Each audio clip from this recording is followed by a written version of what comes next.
What is up, people? I hope everybody's had a great week so far. And don't forget, Thursday is Thanksgiving. So if you guys have not already made plans, make sure you do that because, yeah, I always personally wait till the last minute to make plans for Thanksgiving, Christmas, and like all the important stuff. So I should be at my parents' house this year. First with my mom in the morning and then my dad in the afternoon. But, anyways, that being said, I hope you guys are having a great week. And we're going to be looking at another story from this book right here, which is Martyrs Mirror. And if you guys don't know what this book is, this was written in the 1600s by Thelman Javen Brott. He was an Anabaptist who I believe was from the Netherlands. And the book was originally translated from Dutch to English. And so we're going to be reading from this book. It's huge. It's over 1,000 pages long, and it details the lives of the Christians in the church from the time of the original 12 disciples all the way until the 1600s. So it's a massive book of information. So I greatly enjoy the stories in this book, particularly for the very reason that they are true stories. So we're reading about the lives of different individuals from parts of history. So it's kind of like reading the Bible in a sense, because you're reading all these fascinating stories that kind of just leave you a bit baffled how these stories could possibly be true, but they are. I mean, it was all documented, and a lot of the stories were taken from public records in those days, where Thelman Javen Brott would go down to some office that they had available in those days, and he would grab the records and record these stories directly from those books. So a lot of these people were brought before tribunals and councils to receive some sort of judgment. A lot of the times it was because they opposed the Catholic doctrines and the Catholic faith in those days, and they strictly adhered to just the Bible. So they rejected things like infant baptism, and they believed only a fully understanding adult could receive baptism, which is basically what the Bible teaches, and they were killed for it. So they took some hard stances for their beliefs, and they were killed for it. But in my opinion, these people were heroes, and these are pretty much my ancestors, because, yeah, my ancestors come from Europe, specifically Wales and Great Britain. So yeah, a lot of the Baptist Christians that we have today in America are direct descendants from these exact people who I'm reading to you right now. So today we're going to be looking at Martyrs Sanctus Blandina, and a youth from Pontus most miserably tormented on the river Rhone about the year 172. This is taken from page 116. I do apologize if my reading is not the most eloquent. I admit I'm not the most eloquent speaker that there is, but I will do my best to read this book to you. And yeah, if you guys enjoy this, let me know. And I'm pretty much going to be reading chronologically throughout the years, as many of the stories as I possibly can. I don't even think 10 lifetimes would be enough time to read this entire book. I mean, this thing is huge, and there's just so much information.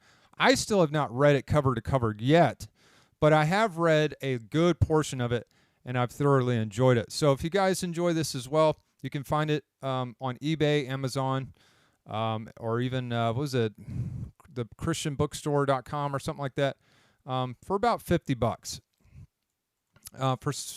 For some, it could be less. I don't know. But anyways, I've had this book for a few years now, and I love it. So I'm going to go ahead and jump right into this. It says, "It is manifest from the ancient writers that in and about the time that Attalus was slain, various other martyrs were likewise put to death for the sake of Jesus Christ, almost in the same manner, or at least with equally great torments.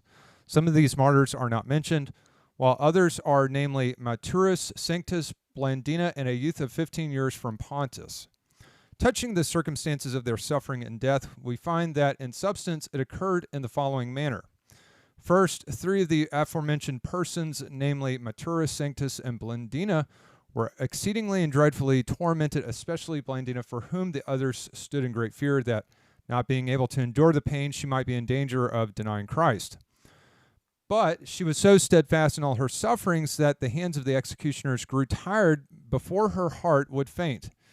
It is cause of great astonishment what Eusebius Pamphilius has written concerning her, namely that the executioners began early in the morning and continued tormenting her all day until evening, so that they were much surprised how it could be possible that life was not yet extinct in her. However, he explains this by saying that as often as she repeated her confession, crying, "I am a Christian," her heart was strengthened so that she was again enabled to endure the pain. Sanctus, who was a deacon or one who ministered to the poor, was tormented with red-hot plates of copper, which were applied to his belly. Being questioned in the meantime in regard to his name, parentage, and native country, he named neither of these, but simply said, "I am a Christian. That is my name, my parentage, and my country. Indeed, I am altogether nothing else than a Christian." This inflamed the tyrants with unspeakable rage against him, and they continued to torment him on his whole body to such an extent that it was but one wound. But he remained fearless and undaunted, for the heart of the fire was tempered by the heavenly consolations of Jesus Christ, which he experienced in his soul. Martyrs was treated almost in the same manner and remained equally steadfast. Having been thus dreadfully tormented, the aforementioned three persons were again cast into prison. Then they were again taken from the prison and tormented once more, first Blandina, and then Martyrs and Sanctus. The mode of torture was, according to Eusebius, by many stripes, but Abermalinus states, quote, that they were scourged a second or third time with all kinds of rods, as well as beaten with sticks, cudgels, and three-cornered and barbed splinters, and also pinched, cut, carved, and torn with all sorts of hooks, cutting knives, claws, pincers, and iron combs. Finally, when many thousands had collected about the amphitheater, Martyrs and Sanctus were placed in the same manner as the aforementioned Attalus on iron chairs, under which a great fire was kindled, so that their flesh, lacerated by many stripes, was forthwith consumed by virtue of the fire. However, when the enemies of the truth saw that their spirit was immovable, they beheaded both of them. Of Blandina, it is stated that she was stretched out crosswise and tied to a stake to be cast as food before the wild beasts. However, she was taken away again and led into prison. But afterwards, on the last day of the games, she was again brought forth, together with a youth from Pontus, whom we have mentioned above, and who, by the command of the judge, had witnessed the suffering and death of the preceding martyrs, that it might strike terror into his heart. But, being placed in the middle of the place of execution before the judge, they were commanded to swear by the gods, which they refused to do, reproving at the same time the idolatry of the heathen. At this, the heathen were much incensed, and again tormented them greatly, yea, so much so that the youth, unable to endure it, gave up the ghost. Blandina rejoiced so greatly in the steadfastness of the departed youth, whom she had adopted as her son, as well as in the death of her faithful friends, who had already gone through the conflict, that being beaten by the tyrants, she leaped for joy. Touching her death, it is stated that she was roasted upon a gridiron, and afterwards wounded in a net, thrown before bulls, which tossed her many a time high up with their horns, and then let her fall down again.